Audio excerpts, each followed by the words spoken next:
American professional base jumper Jeb Collis is a daredevil who has launched himself off famous structures like the Petronas Towers in Malaysia. But one thing he won't risk is talking about the legality of his sport.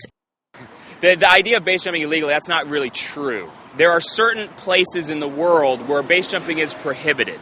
Okay, it's not illegal, but it's prohibited, and there's very few of those. Most base jumps in the world are 100% legal and totally sanctioned and totally okay. And no, it doesn't take any of the thrill out of it. It's still fun to jump off of objects and fly. For us, it's not really about doing illegal things. I don't like to break the law, and I do everything in my power to make sure I do not break the law, because I'm a law-abiding citizen. I actually love society, and I love to follow rules. I mean, why wouldn't I? The 35-year-old made headlines in 2006 when he was caught by security while attempting to leap off the Empire State Building in New York, leading the city to ban the sport after that. What Jeb will let on, though, is that base jumping can only be done by professionals who have received lots of training.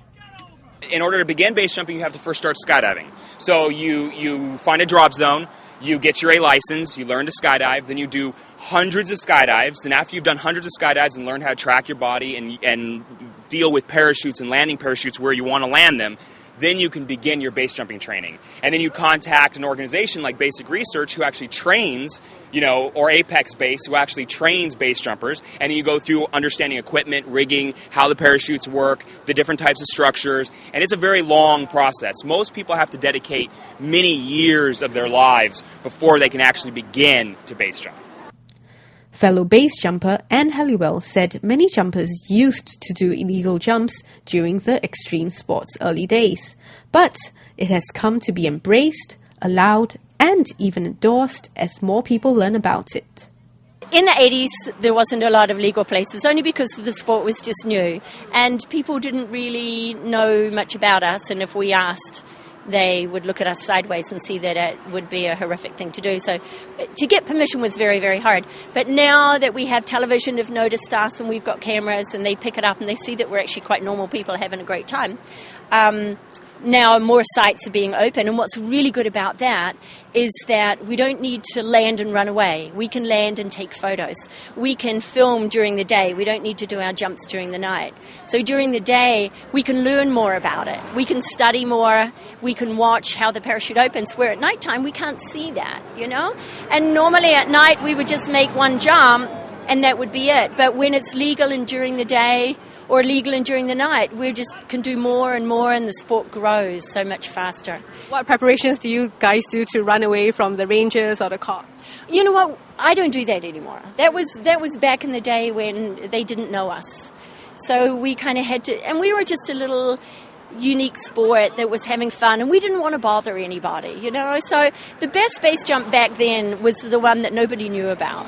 And 30 years as a base jumper means she has had her fair share of broken bones. Was there any time when, that you had a near miss or an accident or there's Yeah, I've had several. Yes, don't try this sport at home, Yeah, they say it's one of the most high-risk sports around, and I would agree.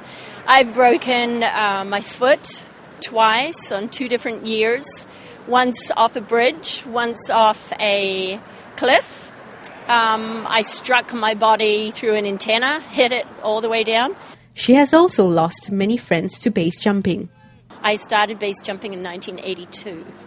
Yes, so I've had a lot of friends along the way, and some of them, I'm sorry to say, haven't made it to today. But we hope to learn off everything that goes wrong and teach it. I'm also a teacher of base jumping. So those loss of friends don't go in vain. So we can teach other people not to do that. Yeah. Has it turned you off the sport in any sense? Oh, absolutely not. No, absolutely not. If you lost a friend when you were driving a car and they had a car accident, would you never drive again? It's apparent that Anne and Jeb's love of flying outweighs any considerations of danger or fear. But don't try this at home. Base jumpers usually have at least 150 skydives under their belt before they embark on training. Next up, RazorTV takes you on an adrenaline rush as we follow a base jumper on his way down from Marina Bay Sands.